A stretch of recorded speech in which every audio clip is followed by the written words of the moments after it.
Back from a week of break that we had to take. Unfortunately, there was some stuff we had to handle. So we're back now.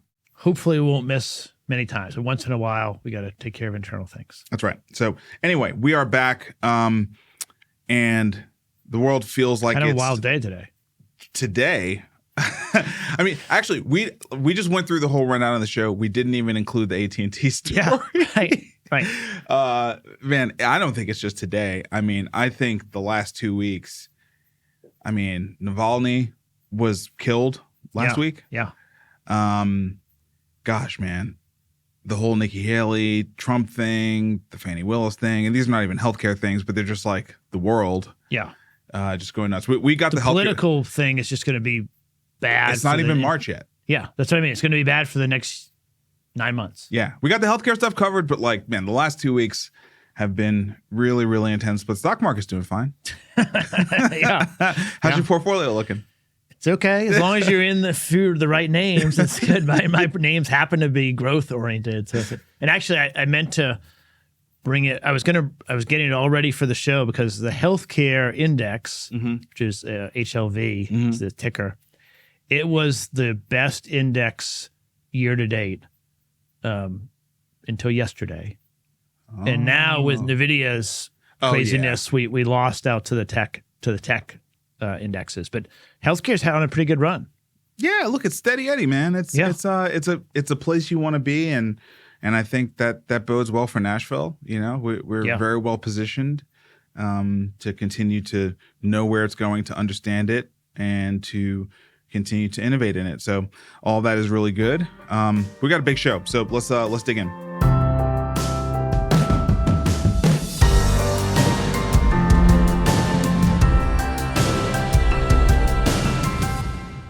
All right, first up, we're going to talk about the CPI. All right, Vic, what's going on here? So last week it was a little higher than people were hoping, 3.1.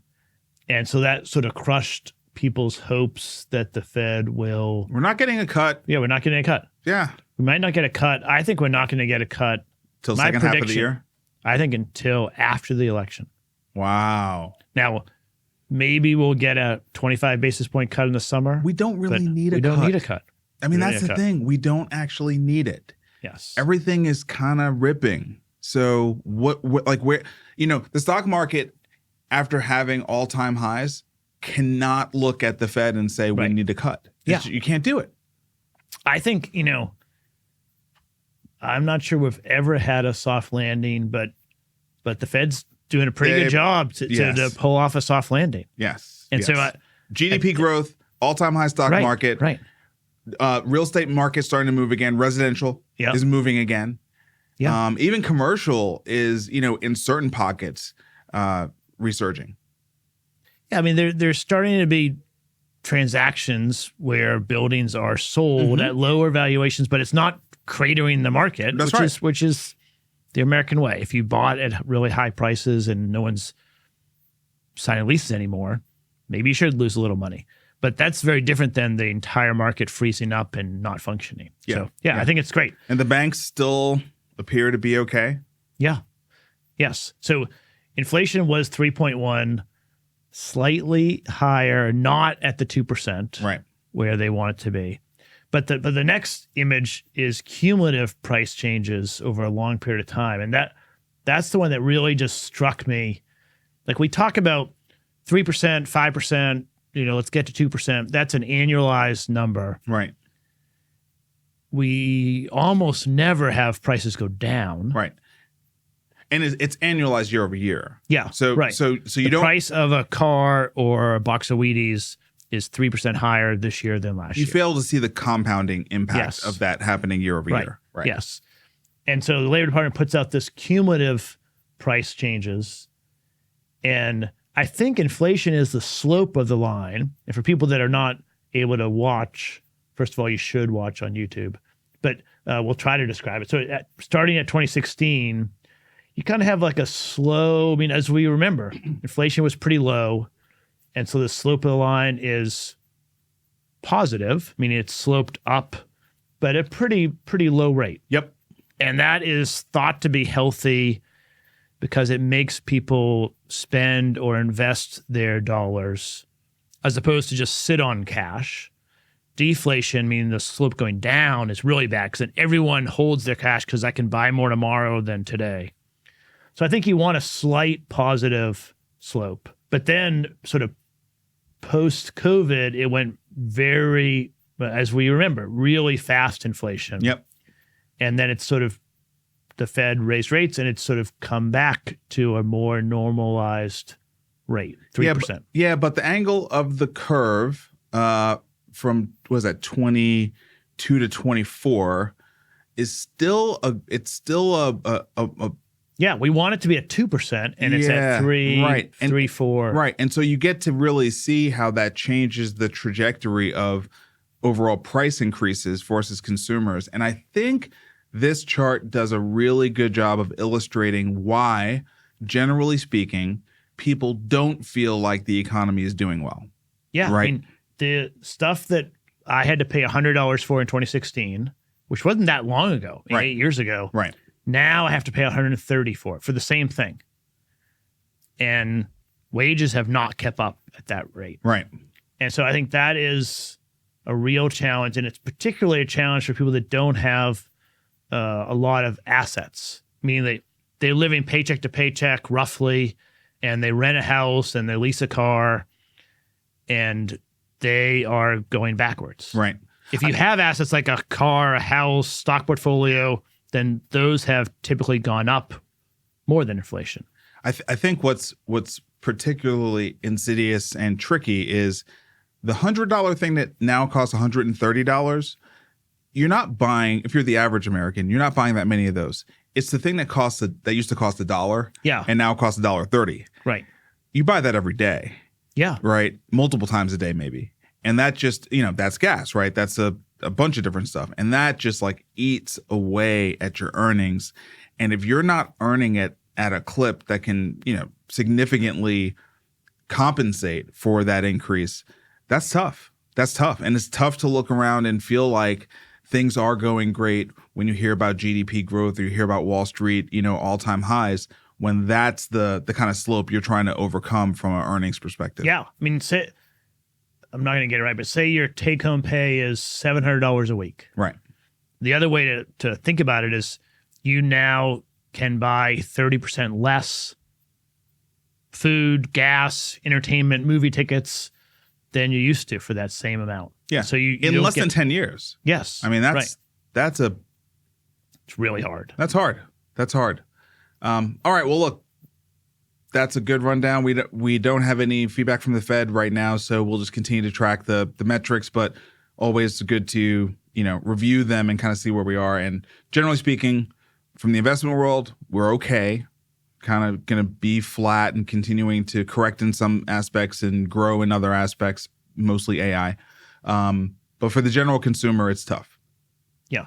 And for healthcare broadly, slow and consistent inflation is okay. Right. Like prices adjust on a lag, but it's okay.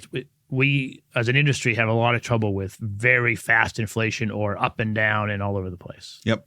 All right. So we are going to go through a run of 4 stories from Fierce Healthcare. So shout out to them for producing really good news. So the first one is the story that actually happened probably 2 weeks ago.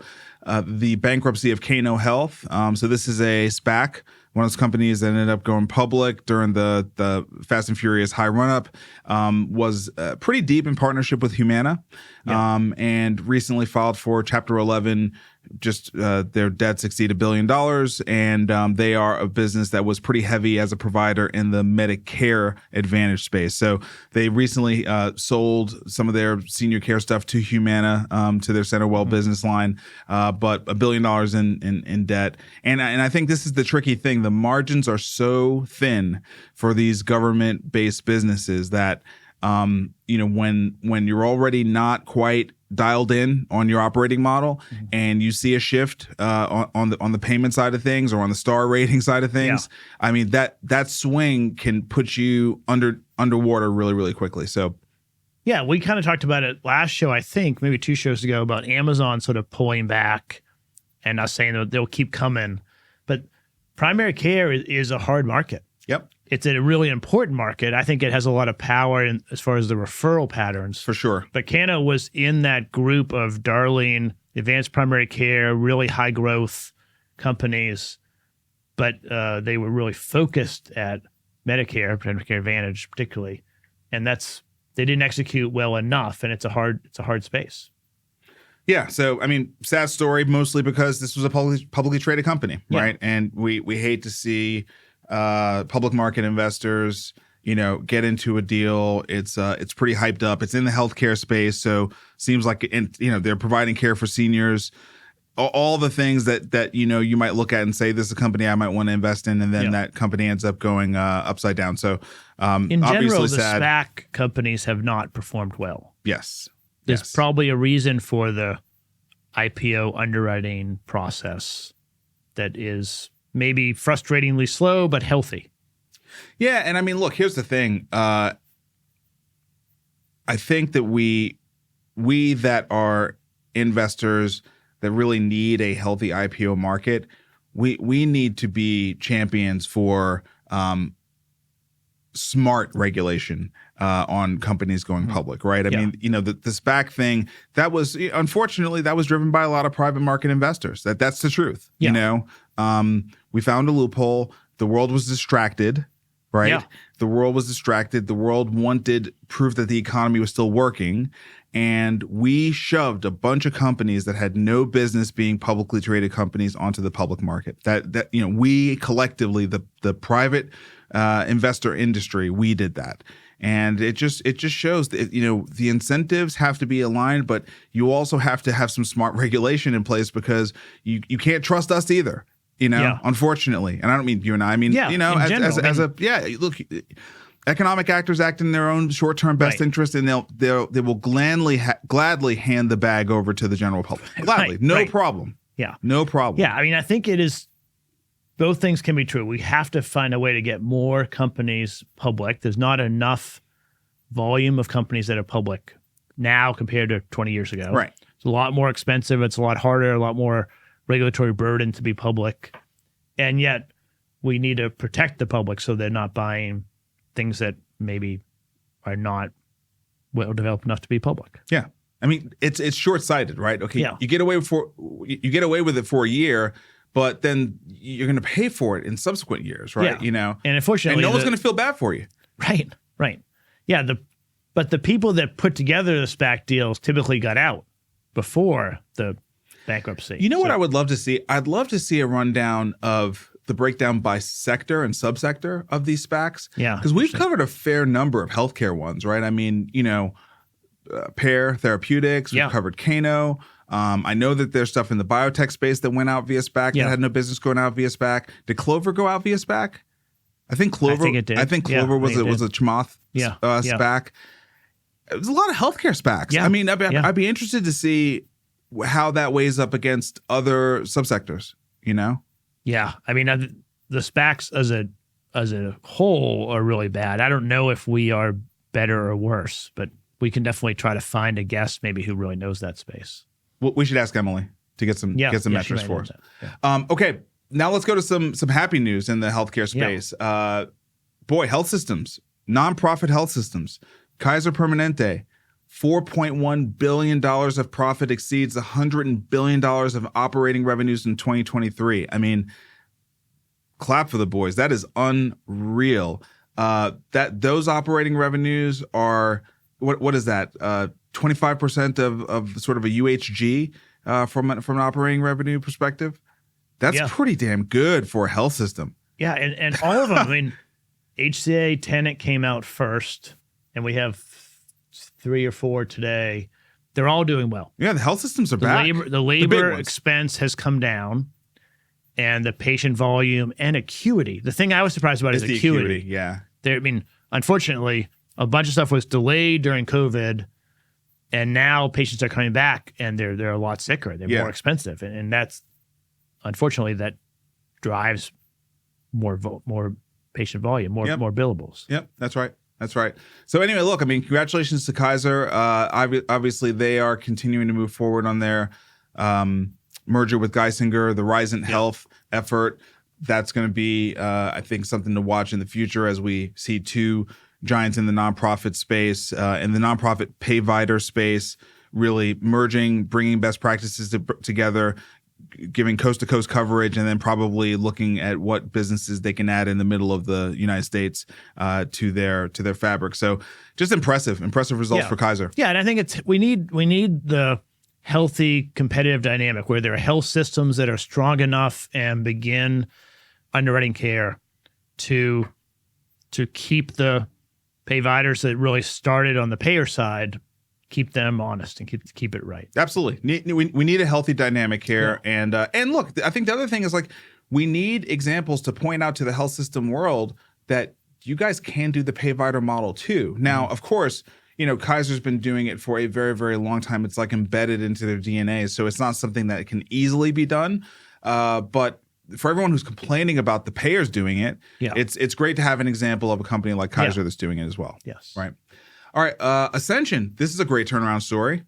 They had almost $400 million in net income in Q4 of last year, right? Those numbers just came out. So that's a fantastic turnaround. Yeah. They are a well-run business. They like all the health systems. They struggled. But hold it. Yeah, they were down bad. Yes, they were down bad. I mean, they had several at the lowest point. Areas. They were losing $2 billion a year. Yeah, is that right? Yes. So that's a great turnaround to get to a $400 million swing positive on a quarter. It's really good. Yes. And I think it's the same things, right? The acuity driving higher per patient revenues, and the cost to deliver services. Yes. The nursing, the travel nursing. I mean, they still have some travelers, but it's not the same percentage that it was before. Yeah. Much better. Yeah, they've got that all dialed in. So that's great. So on the large system side of things, your Kaisers, your Ascensions, that's fantastic. These are organizations in good markets. I've been spending a lot of time in an Ascension facility recently. Have a loved one who's at one. Getting great care, I have to say. But tell two worlds here. Half of rural hospitals are losing money. So this story also in Fierce Healthcare, citing some information from Chartis that says that rural hospitals are continuing to struggle, and that, as we talked about with Emily, that rising MA enrollment is not really going to help them. Yeah, that's right. There's definitely a scale aspect to success in health systems. I mean, I think you need scale to have the SG&A leveraged across enough volume of patients, and you need scale to be able to negotiate with payer contracts. And so for both those reasons, I think we're going to keep seeing consolidation because we have to see consolidation. Unfortunately, the FTC is standing in the way of some of those things, but we're going to need to see that because they're not going to survive. I mean, they can't make it. Yeah, so a couple of points that this analysis makes. One, the rural hospitals that are in the 10 remaining Medicaid non-expansion states are doing far worse. And so that's sad. We live in one of those states here in Tennessee. So that's sad to know that our rural communities are likely doing far worse in terms of the performance of their hospitals. We learned from Emily, I guess, a week or two ago that MA has now tripped over 50% penetration. And so the majority of seniors are now on Medicare Advantage. So that conveys to the rural populations. We know that there's higher costs now that are going to be associated with that than there were projected 4 or 5 years ago. The drug models are going to be really, really tough. They don't have the best PBM infrastructure out there. They don't even have the great pharmacies out there, quite frankly. 340B is still under attack. Rite Aid's closing the stores. Rite Aid's closing the stores. In these markets. Exactly. So, I mean, this is just all bad trends, basically, in rural America. And, look, here's the thing. It's like we just talked about your Kaisers and your Ascensions and how they're doing really well, and that reflects well on not just those communities being able to get care, but also workforce. Health systems in many towns and cities across America are the largest employer in those towns and cities, right? And in these rural towns, we're going to get less care, we're going to get worse care, and we're going to have lower employment. And we wonder why there is rural versus urban divide politically. Right. I mean, this is one of the most fundamental places you could look for in society from an equity perspective to see where there might be a fissure in political views. And clearly, I mean, something is really, really off here, that we can't find a way to viably take care of our rural citizens here in America. Yeah, I agree with that completely. And this is not a jobs program, right? So like, I think it's a healthcare issue. We need to structure our healthcare system to deliver care to the people that need it in rural America and in urban America. But rural citizens... But the economic conditions are different, right? They are different, and there's too much overhead in the rural health systems because they don't have the scale, and they don't have negotiating leverage, and they have a difficult hand to play. Yeah. So okay, let's just talk through that really quickly. So totally agree, but changing out your model, that's a process of transformation. Yeah. And that actually requires some front-end investment to transform from current state to future state. Yes. Right? You know what I mean? You want to get to that lower OpEx. You can't just get there by only cutting costs. I mean, that's part of the equation. There's no question. But there is some level of investment to transform to what the future sustainable, lower cost, reliable state is going to be. And I think the problem is we don't see where that capital is coming from. Like where is that support? Where is that stimulus? Where is that investment coming from to help them transform into the future state? That doesn't seem to exist. That doesn't exist partially because it hasn't been shown a model that can be profitable, and partially because it's hard for a rural subscale nonprofit that by definition is a nonprofit to easily attract risk capital. Mm-hmm. But I think starting where there's actually something to talk about, which is I think the service model that would work in a rural community has to be different than in an urban community. Absolutely. You can't have the same set of procedures you're doing. So you shouldn't be a tertiary doing open heart surgery. Right. You have to decide this is what we have a lot of volume in, and we're going to be really good at that. And then we're going to partner with somebody, any of these names up here or others, in the most nearby local urban center. And we will then get the patient sort of stabilized. And if they need that higher level service, we'll ship them there. That allows you to then reprioritize how you're buying equipment and hiring people and organizing things in a way that I think is sustainable. There's a lot of emotion around that. People don't want to give up their ability to do that once a month procedure because it feels good to say like our hospital does all of these different procedures. But if you don't do enough of them, it's subscale. Well, I think that is true. And I think another challenge is that rural areas tend to have a lot of old people. Yeah. And old people cost a lot of money to care for. The end of life is the most expensive window of life. Yeah. And almost too tightly correlated, these populations are likely to be at a minimum on Medicare, but potentially also dual eligible. Yeah. And that means that the centers that are providing healthcare to these populations have to be able to provide some of the most expensive care on government programs at the worst margins, at a place where it's acute, chronic, and sort of long-standing. So I think all of that together, there's not enough sort of young people doing knee replacements to offset that population payer mix challenge, right?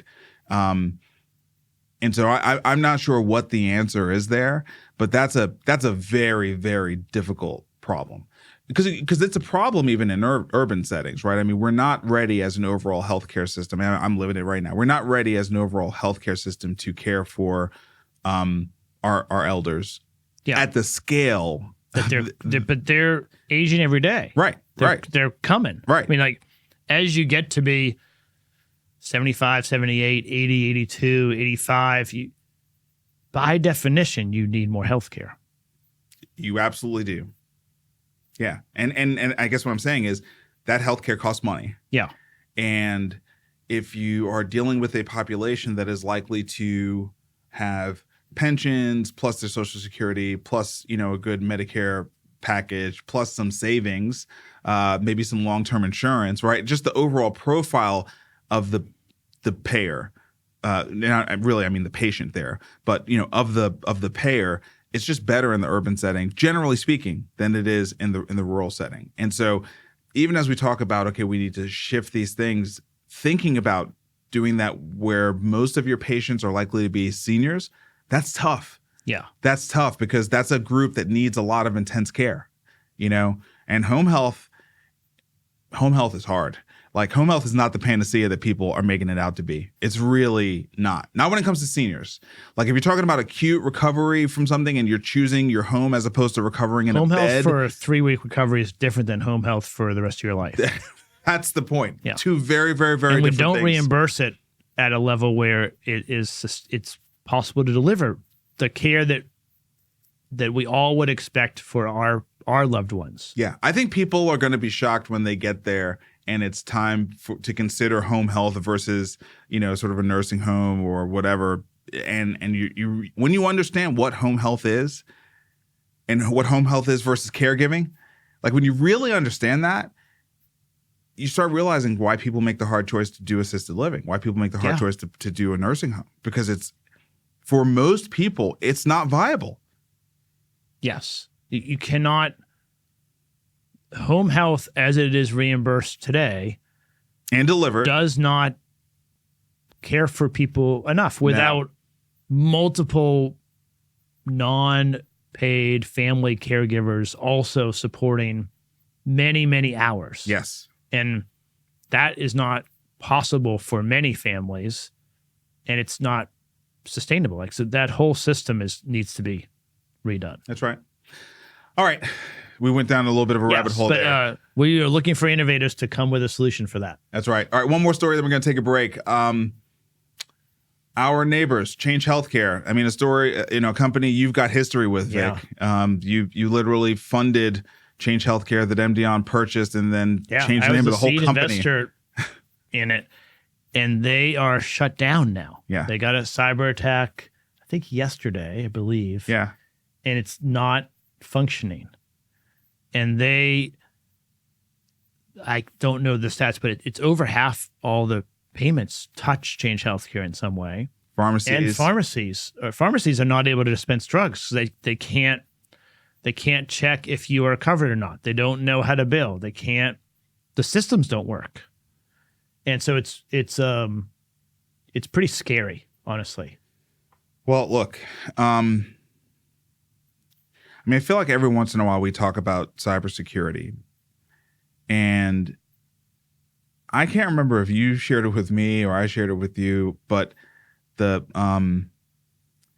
testimony of the guy from the FBI who was talking to Senate about the budget and remember that? Yeah. You shared it with me because I was really surprised. I hadn't seen it. And he was pleading with them that we are outmanned 50-1 in cyber war today. Right. And we're talking about cutting back on this stuff, right? And it's like every day you're hearing about another major component of the healthcare system getting hit. And it's escalating to really bad places now. I mean, it started at health systems, and that was bad enough. Yeah. Health systems, bad enough. Our friends at Ardent, brutal how long they were down for and what they had to do to continue to deliver care for those communities, right? Brutal. But ChangeHealthcare? I mean, we're getting this. This is the underlying utility that over half the system runs on, the rails that run on it. And we know they're here in Nashville. We know a bunch of people there. They are good people, but they got hacked. And there's a lot of attacks. I think it's in the millions per day. And the reason it's scary to me is like they'll fix it, but it's going to happen again and again and again. And we talked about it earlier. AT&T was down today. And no one knows why, and no one has said why. But I think the overall scary trend here is every system has a vulnerability. And in America, our operating system, despite what people think, they may think it's democracy, but it's capitalism. That's a fundamental operating system here. Right. It's capitalism. And that means we have preferred for the private market to provide services and be compensated for those services, and for competition to occur between those private market actors to deliver the best services to the customer, to the market more broadly, and to society.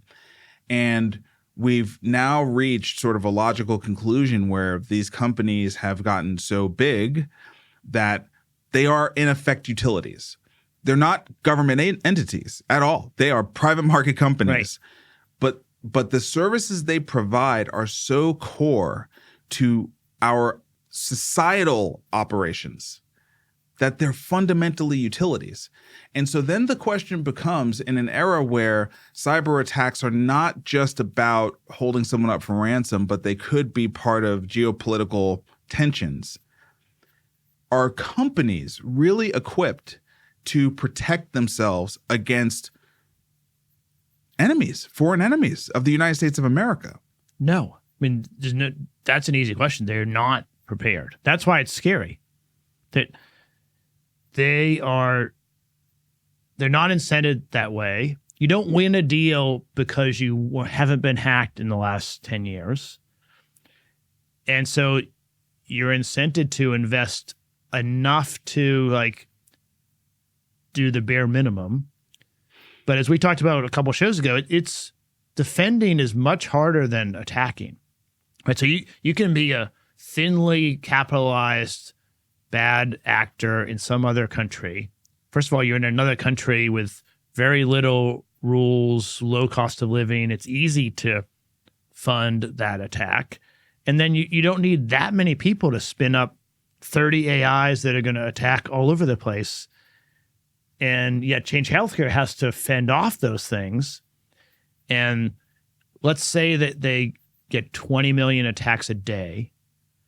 If they fend off 19,999, then one gets through, they're on we're talking about them. And that's not sustainable. I mean, so it's going to be, and unfortunately, I think that it pays. They end up paying the ransom. Right. Right. So I don't know where this ends, but it's not good. People can't get their medications today, and this is happening more and more frequently. Yeah. In more and more of the circles that I am in, people are just resigned to say it's not if, it's when, and it's more now about deciding how you're going to handle it when, right? You know what I mean? Like they're not saying if it happens to us. We're arriving at a place where people are just accepting the fact that they almost certainly cannot stop it. They almost certainly cannot stop it from happening. And in a world where you just have decided you cannot stop it from happening, that means regular service interruptions. And regular service interruptions starts to destabilize society. I'm sorry, we are not, as Americans, we're not used to regular service interruptions. We think that's the stuff of third world countries. Right. We're not used to that. But we might have to start getting used to that, unfortunately. You know, either that or decentralized. Either that or decentralized. I mean, you know, security through decentralization. Yeah. I mean, because part of the issue here is it's too easy to wipe out too much. Right. That's if you the have problem. One large entity acting as the trusted partner in the middle of payment networks, which is the definition of ChangeHealthcare, it's a huge honeypot target for bad actors to attack versus a decentralized, trustless network, which is not as efficient to run day to day. Going back to your capital markets thing, it's harder to get going. You have to invest more to get it started, but then it's more resilient at scale. Right. And I several years ago decided my data is going to be hacked, and I'm going to live with the assumption that I'm on the dark web. People probably have all kinds of stuff. I mean, it's just, I understand that. I've given that up a long time ago. Totally. But that's different than, like, my wife sent me an email this morning saying my phone doesn't work. So if you need to call me, you can't. And so, like, call a neighbor or something. And she sent me that email. I couldn't call her back. And I don't know any of our neighbors' numbers. And I don't know if they're on AT&T. So, like, I now need to create different systems. Yeah, different systems. Yes, redundancies. Yes. I've got, I mean, I think you know this. I've got 2 phones. Yeah. On 2 different systems. Right. And I've got 2 internet service providers in my house. Yeah. And we talked before the show about how we should get Starlink. Yeah. Yes. And I'm probably going to buy Starlink tonight. Yeah. I'm sorry. I know. Like, I need redundancy. Like, that's... Yes. And the cost is not... I mean, we are lucky that the cost is not the thing for us. Right. It just is the effort of getting it set up. And for another $60 a month, then I'll have 2 different cell phones that both can function. Yes, and 2 different internet providers, Starlink. But not everyone can do that. And most cannot. When we go back to the inflation, cost of living going up more than wages, people are going to get scared and mad. And that makes me really worried. Maybe already are. There are people probably in a pharmacy right now that are yelling and mad. So I don't think we can put like it back in Pandora's box. It's already open. We wanted all this technology, and I mean, personal liberties and freedom is core to the American way of life, but it also opens us up to all this stuff. It's probably hard to attack China because they've locked down everything. You can't access it. So I don't know. All right. On that note, yeah, we'll take a break. Yeah, Doug, share a little bit about Jumpstart Foundry, and we'll be right back. Thanks, guys, for the opportunity to talk about our pre-seed fund, Jumpstart Foundry. My name is Doug Edwards, CEO of Jumpstart Health Investors, the parent company of Jumpstart Foundry. We're so excited to be able to talk about early stage venture investing, certainly the need for us to change the crazy world of healthcare in the United States. We are spending 20% of our GDP, north of $4 trillion a year on healthcare with suboptimal outcomes. Jumpstart Foundry exists to help us find and identify and invest in innovative companies that are going to make a difference in healthcare in our country. Every year, Jumpstart Foundry invests a fund, raises a fund, and deploys that across 30, 40, 50 assets every year, allowing ease of access for our limited partners to invest to help us make something better in healthcare. Some of the benefits of Jumpstart Foundry is there's no management fees. We deploy all the capital that's raised every year in the fund. We find the best and brightest, typically around single-digit percentage of companies that apply for funding from Jumpstart, and we invest in the most incredible, robust, innovative solutions and founders in the United States. Over the last 9 years, Jumpstart Foundry has invested in nearly 200 early-stage, pre-seed stage companies in the country. Through those most innovative solutions that Jumpstart Foundry invests in, we also provide great returns and a great experience for our limited partners. We partner with AngelList to administer the fund, making that ease of access, not only with low minimums, but the ease of investing in venture much better. We all know that healthcare is broken. Everyone deserves better. Come alongside us with Jumpstart Foundry, invest in making the future of healthcare better and make something better in healthcare. Thank you, guys. Now back to the show. All right. You were talking earlier about NVIDIA. This company, I mean, this will not last forever. Okay. This will not last forever. But right now, NVIDIA is forecasting sales of $24 billion for the current quarter. Yeah, it's hard to get your head around.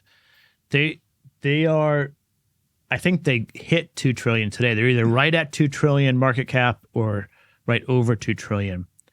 That's trillion. And there are not many companies. There's only 2 or 3 companies in the history of companies that have done this, and they are much bigger. Apple or someone like that who has many projects, many products, and 40 years of track record. I mean, NVIDIA is not even a new company. They're not a new company. They've been around forever. But they have gone like 7x in value because of their AI. They opened up their graphics chips that were the best gaming chips to help with AI, and it was brilliant. It's brilliant. Yeah. So, the financial system is challenging for some ways, but one of the things that's good was when you make this much money, competitors will try to come and grab it. Now they have a big lead and they have a pretty good stack all integrated together. So it's going to take a while, but there'll be other people that can come in. Yeah. Anyway, just unbelievable run for NVIDIA. And then you were telling me about the update in Grok on the AI chip side of things. Right. And I was doing it verbally. Yeah. So of course I went to x.com, I went to my account, I paid to get the access to the Grok, so I had the Grok, and because X has the AI LLM named Grok. Right. Yeah. It's got an and I was not paying attention to spelling. And I think they may have an XAI chip. They do have an XAI chip. Right. That is not quite as good. Right. That Elon is building. Yeah. So I was like, this is what you're talking about. And Tesla has a bunch of proprietary technology. Right. And you were like, no. It's Grok with a Q. Yeah. Right, GROQ. And then as soon as you said that, I remembered I had seen a tweet from Chamath. Yeah. Where he was talking about how Grok with a Q, GROQ, was like beasting on performance against all these other chips that were out there. And lo and behold, there is another Grok in the AI space that right now is apparently the one to watch. And so this is a good one for Chamath. I think he's the lead investor on the deal. Yeah. And, look. I think he started it with like 3 engineers and just like started them working on, from ground up chip design. Credit to him. I mean, I do like seeing stories like this where a guy like him who spends a lot of time talking delivers something like this because it just sort of backs up, people who get those platforms and get that amount of money. There is something there. Yeah. There's something there from an execution perspective that, look, if you're outside of the arena and your everyday thing is just being a critic, it's fine. You could talk shit. But like for those of us who are in the arena, it's really, really hard to get to this level. It's like really, really hard to get to this level. And to continue to like put hits out is really, really hard. So I just, look, credit. Yeah. Yeah. And I think that I believe what Chamath saw, but what I certainly see, I think I'm parroting some of his stuff, is that you have to have the capability to go all the way down to the silicon direct to consumer, right? So Google has that ability. They have their own chips. They have Android phones. I don't think Microsoft has that. So like they don't have, maybe they have some half-ass phone, but they don't really have a phone anyone uses. No, but they've got their own. I mean, they've got a pretty big device business. My father-in-law was in town over the weekend, and like he went to the Apple store, bought an iPad, realized it wasn't what he wanted, and he ordered a Surface Pro. I mean, so now granted, he's he's in a certain generation, but I think Microsoft is still selling devices at a pretty good clip. So I think they have a straightforward lane. I think Apple's got a straightforward lane. I think Google's got a pretty straightforward lane. Facebook has figured out how to refine their lane, right? Their endpoint is all of their, a billion, more than a billion, 2 billion people across all their social network platforms. That's really solid. So they haven't needed the physical endpoint. I mean, they're working on the whole meta thing, but like that's not it. Yeah. But when you think about like Perplexity or Anthropic or something like that, it's going to be, even if they are the best, it's going to be hard. Yeah. It's going to be hard. But it's going to be hard. And Chamath noted it in a post. It's going to be hard because a meaningful percentage of their OpEx is going to the hard metal. Yeah. Right. That's the problem. Like a meaningful percentage of their yes. OpEx is going to the hard metal. And what that really means is that you can't really play this game without sufficient capital. Now, the only space, and this kind of gets into a conversation that we had, we skipped last week, so it might have been the last episode we had, where we're talking about open source. I actually do think this is where open source AI offers a real lane for competitors. Like I'm not that bullish on the closed sourced software only AI companies. I'm like, I don't know how you compete with Google at the end of the day. But the open source as a movement, as an overall movement, I feel like does have a path forward, because while it doesn't have the benefit on the OpEx side of having the metal itself, it has the collective intelligence on the software side. So you're kind of offsetting. You're saving on that. You're saving on that side. You're saving on that side. You're crowdsourcing and open sourcing. You're bringing all that intelligence there to leverage, and then you're competing at the application layer, right? Leveraging all of that collected intelligence. So I think that's a real angle that we collectively as small guys can play with. Yes. Yeah, and I think that I believe that the open source performance over time, not today, but things move quickly. Yes. So like over the next 6, 12, 18 months, the open web is a finite set of data. So it's eventually even the open source models will get good enough and they'll catch up, and then the lead that OpenAI and Google has will slowly, not even slowly, it's already not huge, but there'll be parity there. Yeah, and then did you see that that Google open sourced some models? Yeah, it's kind of Gemini, a nerf. It's a nerfed. It's not their full model. But they open source they have a different name, Gemmy or something. Gemma. Yeah. I mean, look, to me, that's not that different from like Android and Chromium versus Chrome. Right. And we were talking earlier about my browser. Like, I don't use Chrome, I use Brave. Right. And the Brave browser is built on Chromium, right? So, look, I'm okay with it not being the full-blown Gemini thing. As long as they're contributing back to the open source world, that's cool. Yeah, and what made me think of that is, like, for us as small seed investors in healthcare, if you have access to unique data, you can use a general purpose model and an open source model, and then add in your proprietary data in this healthcare niche, and I think be really competitive, especially if you have an application or a use case or a way to get distribution.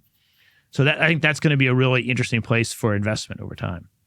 All right. Let's go to our space, early stage venture. Yeah. So we're going to talk a little bit about both all YCom, kinds of changes. Both YCom and Techstars. So you brought this YCom story up about their request for startups. So what's going on here? Yeah. So every just for context, the accelerator model, these were the first two, and they still are the best known by far. Well, and YCom is the first. Yeah.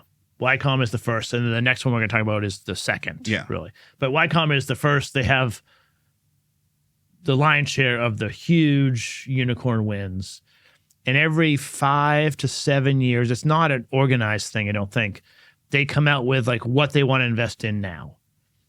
And a lot of people, including me, watch that, because then there's just like this community thing where if every entrepreneur in the world realizes that this is what Y Combinator wants to invest in, they all start building to that. And I want to know what that is. Right. And they came out with this probably last week, and I think it's 21, but there's several that are in healthcare, which is pretty interesting that they're, because they didn't used to really do much in healthcare. Yeah, there's 4 of them. So on a list of 21, 4 of them are clearly healthcare. So 16 is a way to end cancer, 17 foundational models for biological systems, 18 the managed service organization model for healthcare, 19 eliminating middlemen in healthcare. It's pretty good. Yeah. 4 out of 21. Yeah, and the last 2 I find really interesting. Eliminating the middleman, we need to do and it's also really hard to do. The managed service organization is almost like healthcare as a service, I guess, which I think is interesting. Well, I mean, MSOs are out there already, right? They're already out there. But I think that making them run efficiently, making them more tech-enabled, and better aligning them with innovations in the payment models is a real opportunity across a whole bunch of different specialties, for sure. And I think that's what they're focusing on. They highlight 3 different companies that they've invested in: nutrition space, mental health space, and the autism care space. And those are the kinds of things that we like to do too. So welcome to the party. Yeah, that's right. Okay, and then moving to Techstars. This is less of a healthcare thing and just more of, I think, a market correction thing. Yeah. So for those who don't know, Techstars is special. They're special in the story of the innovation of venture capital in America, but they're also special to Vic and I, because literally the founders of Techstars, two guys, Brad Felt and David Cohen. When Vic and I got together to start Jumpstart Foundry with 18 other people here in Nashville, Tennessee, and we wanted to do an accelerator, those guys literally mailed us a binder. Yeah, there were only 2 to really look at. Yeah. And we thought about it, and Y Combinator in San Francisco was just not the model that we thought we could replicate. Right. And they were very friendly, and they literally mailed us the binder of like, here's our playbook. Yeah. Yeah, it wasn't like a Google Drive. It was a physical binder with a bunch of pieces of paper on it. And so, we've watched them and known them and been able to leverage, a lot of their great thinking. And over the years, Techstars has exploded all over the world, setting up Techstars in many, many cities all over the world, as well as, working in partnership with lots of organizations like, United Healthcare and Cedars-Sinai. Yeah. So in the healthcare space. So they have a new CEO. We've talked about in a couple of episodes leading up to now that Foundry Group, which is Brad Feld and other partners, venture firm based in Boulder, Colorado, that I think is sort of like where Techstars was incubated out of, has finished. They're shutting down. Right. They're never going to raise another fund. They're closing shop. And now Techstars is moving. They're moving out of Boulder. They're moving their headquarters to New York City, and they are consolidating. So they really had a presence in, just about any city you could think of. There was a Techstars there, and they're shutting down a lot of those different Techstars. They're really sort of focusing on the primary venture capital markets in America. So I think it's going to be New York, San Francisco, LA, Boston, and they're still going to do a lot of deals, but they are fine-tuning their model. They're not going to have nearly as much in-person classes. It's just a total reboot of the model and sort of a move into where the future of venture is going. And I think to a degree it's important because I think Techstars was the beginning of this whole Rise of the Rest movement. You know what I mean? This whole, you can create entrepreneurial ecosystems anywhere. You can do this anywhere. And for them to now move out of Boulder, Colorado and into New York City, I think it brings question to that entire startup community model. Yeah, that's right. And also they were the biggest and boldest attempt to scale the venture capital model, scale the accelerator model.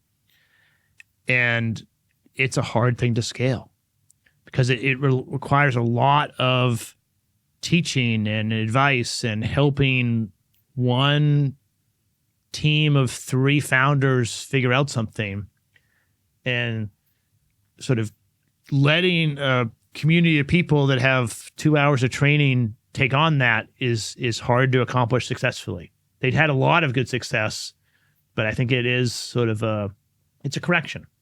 Yeah. So look, 2 big announcements from the co-creators of the accelerator movement. We owe a lot to both of them, and seeing them, and the Boulder scene really. Yeah. My gosh. They created a lot of the tech venture capital Boulder scene. Yeah. So seeing these types of changes, I think, are meaningful. I think we're kind of going through our own changes here as well, and they're not as well formed at the moment. But it just feels like for us, it's important to continue to watch YCom and Techstars, watch the moves that they make. All right, 2 final stories. So the first story from the Wall Street Journal, and it is in the health and wellness section. The headline of the story is "The Case Against an Annual Physical," and I just want to say that I've had more real life first person and family encounters with primary care, and meaningful and important in the last 12 months than probably in my entire life. Like the last 12 months have just been so intense, and so much of it has been centered around the primary care physician. Okay. And this headline of "The Case Against an Annual Physical," I know that there's a lot to it, but for me, it's a triggering headline, and a bad negative trigger. Yes, because it's exactly right. Like, it's not even about the annual physical. It's about, we really need to rethink primary care. Yes. Really. It's time for a serious, full-on reboot. Primary care today is the cause of so much suffering in so many households in America. And I realize that it's because they're not paid correctly. They're not respected. They get the short end of the stick versus specialists. The insurance model incentivizes and drives a lot of maladaptive behavior in terms of the way that they guide their patients, their panel of patients, through the healthcare system, what they advise, what they don't advise, whether or not they're actually being preventative in nature or not, whether they're looking them in the eyes or looking at a screen, typing in Epic. But my God, the implications of getting this shit wrong are so huge. And the annual physical is kind of like, it's the metaphor for how bad it is. Yes. Right? It's the metaphor for, it's so useless. It's so useless, especially when it doesn't even catch half the shit it's intended to catch. Right. Right. That's it's a journalism thing to put out a triggering headline because I was mad this morning. I was mad, but I opened the story and read it. It's brilliant. And it's absolutely right.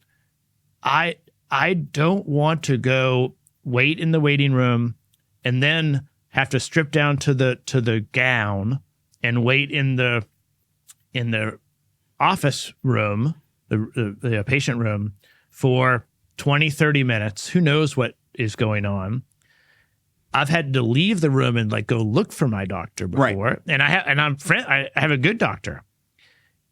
And then they come in, and the physical exam aspect is not the important aspect of it. No. What I need and what they could become, but they are not today, is a partner in how do I navigate my particular health situation today and over the next several years.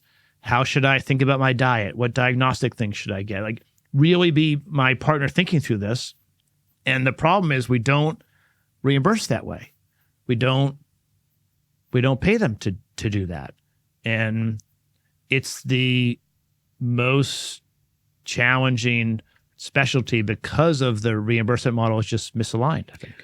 When we were talking to TK from Virtua, and he was making the very good point that we're going to get to the point where we're going to need AI to replace doctors, no question. I got to tell you, I think there's a huge percentage of Americans that would be better off with full panel biannual blood tests and then having those results run through a well-vetted, peer-reviewed LLM and AI to assess it than what we get today. Like, and then make a call on what the right preventative next step of escalation is. Which it could be. It could be some nutrition change. It could be, hey, I want you to see this specialist. It could be a next level diagnostic. Depends on what your needs are. Yeah, it depends on what your needs are, right? It depends on what your needs are. But I literally had a doctor not take my concern seriously. And it forced me to switch doctors. Yeah. And that's sad because this is a doctor. Because a lot of people won't do that. They just like assume, well, okay. And and they're not right. You know why I did it? Because I'll tell you who I credit with this. I credit Scott Hamilton with this.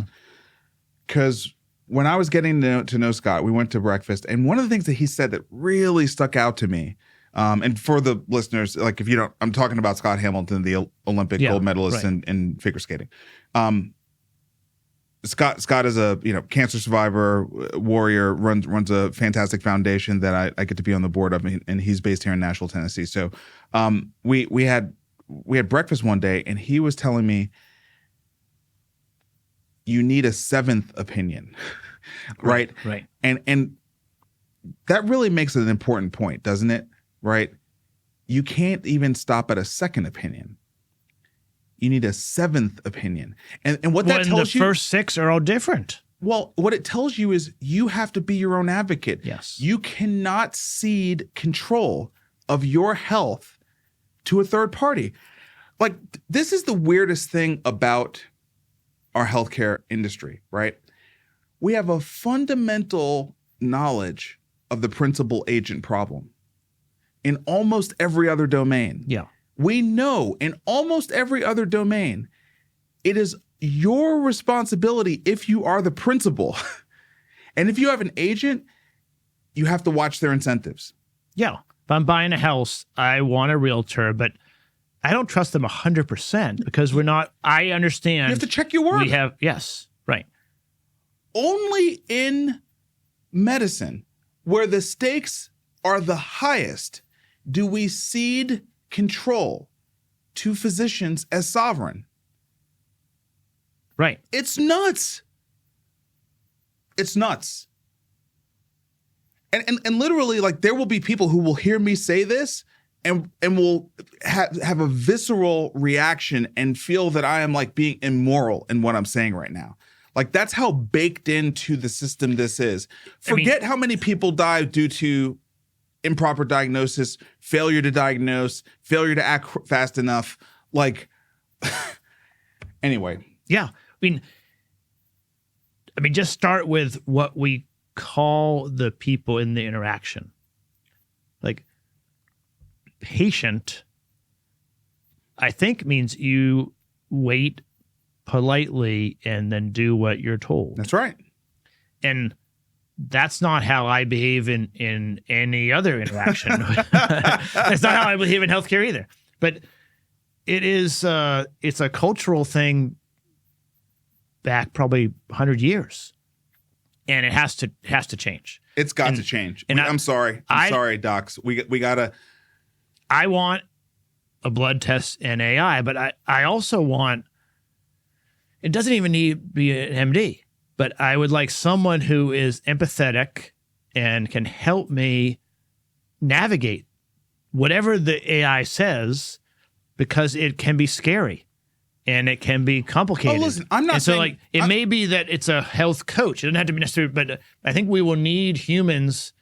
And so I'm actually pretty excited about the opportunity for our health providers to leverage AI to stop sort of checking the box of, did I get this data point, and instead get all that ahead of time, get the AI to sort of ingest it all, and then help me navigate it, help me understand it, help me process it. Let me clarify, because you could very easily take that one soundbite I said, and I'm sure somebody will, and sort of run with it. Okay. I don't want to navigate my healthcare by myself. Of course, I want a trained, vetted, board certified clinician to be my partner. Yeah. To be my trusted partner. That's what I want, to be my trusted partner. What I'm saying is I have found that I have to pay a ridiculous amount of money to get that. Yes. It exists. It does exist. And there happen to be doctors who agree with what I'm saying here. Yeah, and it's a better way to practice. It's just that they can't do it inside of the current insurance PCP model. Yes. They can't do it in that model. They don't get paid that way, and there's not enough time, and they wouldn't be able to pay their bills. Right.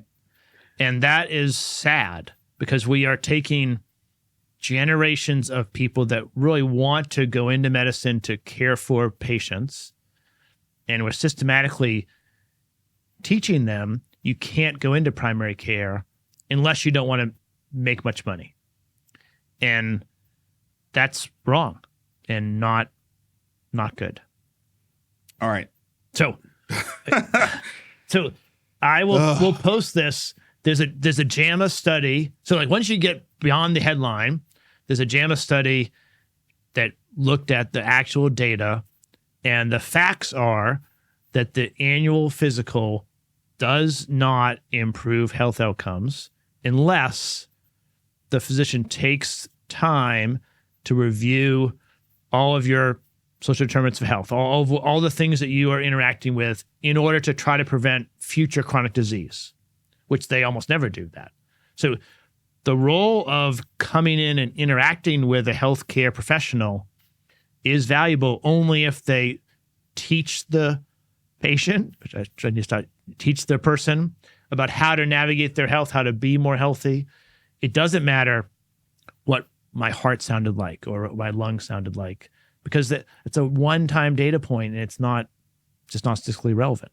Anyway, so there's a JAMA study about it. Yeah, and just one other thing. I mean, I do think that the other side of the coin of this argument that I'm making, of the point that Scott made when he said you need a seventh opinion, is it's your responsibility to get the seventh opinion. Yes. Like, stop ceding sovereignty and be sovereign. Actually be responsible. Because here's the deal. The thing about the principal agent problem, at the end of the day, if the principal allows the agent to screw the principal, it's the principal's fault. Yes. It's your fault. Like, I think that's the other narrative we've got to get over. We got to get over letting ourselves off the hook on this shit. Like, what is a doctor supposed to do for you in the 2 or 4 times a year they see you for 15 minutes? What can they possibly do for you? You are with you the rest of the time.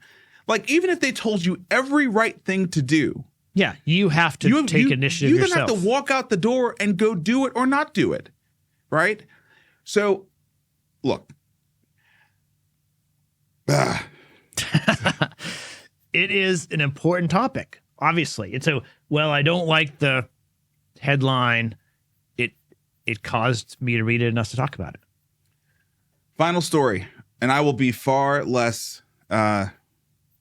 emotional about this one. Okay. Well, I mean, the reason I'm going to be is because we talked about this. It's got religious ideological implications to it, which I don't think the previous story did. Yeah, that's right. And it's very, very fresh. And I think it is, and I'm not a woman. And so therefore I'm going to remove the emotion from this piece. But the state of Alabama, their Supreme Court ruled in an 8-1 verdict that embryos are entitled to the same rights as all humans. And so therefore IVF as a process, which necessitates certain embryos, I mean, if in that parlance, being killed, is too risky of a process for clinics to deliver in the state of Alabama now. And so at the last time I looked today, and I'm sure the number has increased, but the last time I saw on the news, 3 prominent IVF clinics in the state of Alabama have ceased delivering that service. And look, we've had a conversation around the fissure in the United States, and certainly states' rights are a thing, but we're pushing things to the states that are simply deunifying the country and making it to where people are feeling like they have to flee certain states to go to other states to do things that they never thought they would have to flee their state for. You know, I'm sure that the women that the many women in the state of Alabama who have been working with their partners on the IVF process, whether they be deeply religious or secular. Yeah, they want to have a child. Did not imagine a year ago that they would wake up and need to buy a plane ticket to take their embryos to another state to have them preserved. Yeah. And so I blame our two dysfunctional political parties, both sides I blame. And the reason I blame them is I think that there is a lot of common ground that the society has, that certain things you shouldn't abort a child after it's born, or there's certain times when it is not appropriate. You can't kill a 1-year-old, for instance. Obviously. And there are times when it's not a human. An embryo could not survive on its own. And there's a lot of common ground. And I believe that both sides are choosing to not find middle ground and create a federal policy because they both like to raise money and drive their base, like throw red meat to their base around aspects of the issue. And it's not what our politicians should be doing. They ought to be trying to help us find common ground.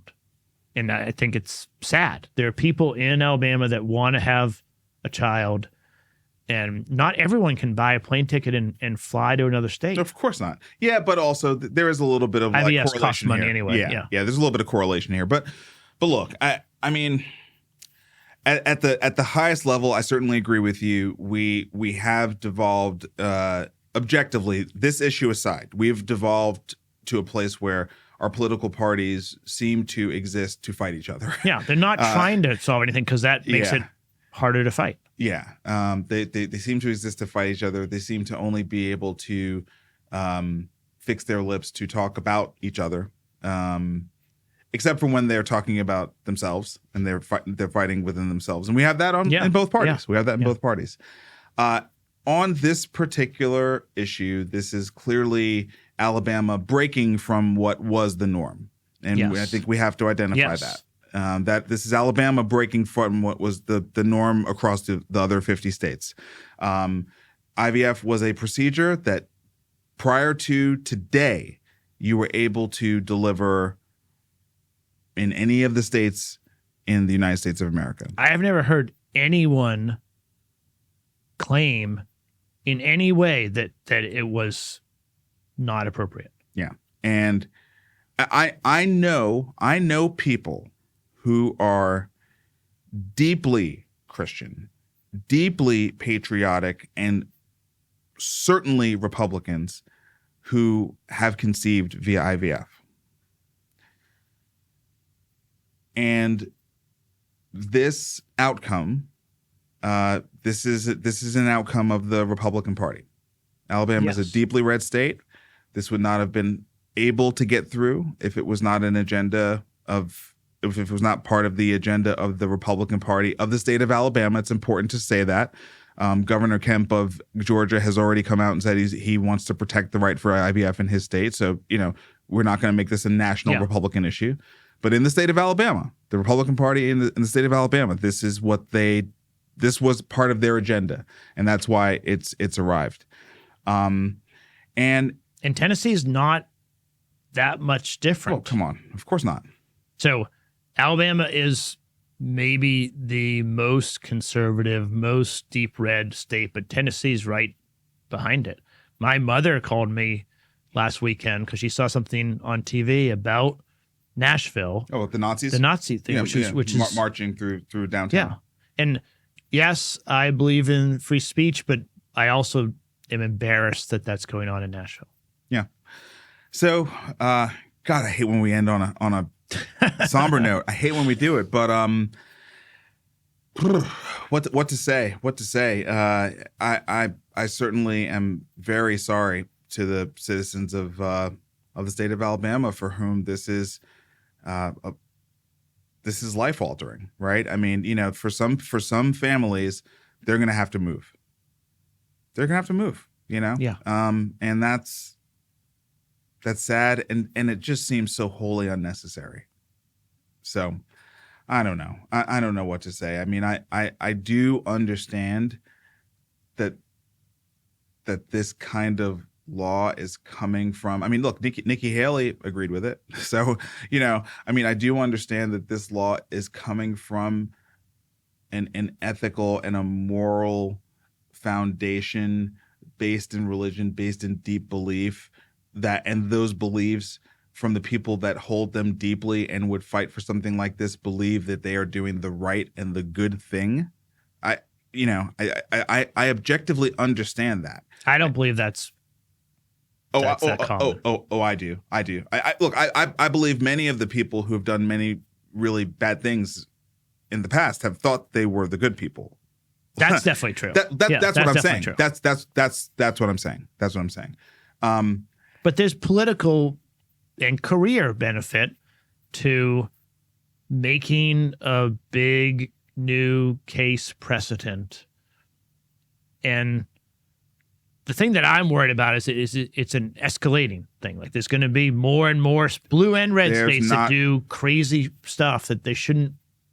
They aren't the best thing for their citizens. There's not a question about it. There's not a question about it. And also, listen, there will be ramifications to the Republican Party for this as well. That somewhere an election will be lost for this. There's no question about that. Yeah. No question about that. All right. I missed last week. I'm glad we're back. Yeah. And we will do our best to not miss again. I'm headed to California for Vive next week. So we're going to have a slew of shows. There'll be a lot of stuff. That's good. I'm doing a couple of guest shows there. Excited about that. It's going to be good. Yeah, it's going to be good. All right. Well, look, we're back. As California always, will be different than Alabama. So. Yes, it will. Yes, it will. As always, and listen, I think we're going to get better at making this point. We don't buy ads on Facebook. The only way that our show will grow is if you tell somebody about it. And I know you're listening because you tell me that you're listening to the shows and you bring up specific things in the shows. But listen, do me a favor, like literally for your boy, do me a favor. Tell one person this week about the show. That's what I was going to say. One person is all we need. Yes. One person who you think would actually benefit from listening to the show. Just tell one person. Just do it for me. Yeah. And find me at Vive. I'll be there. All right. Till next time.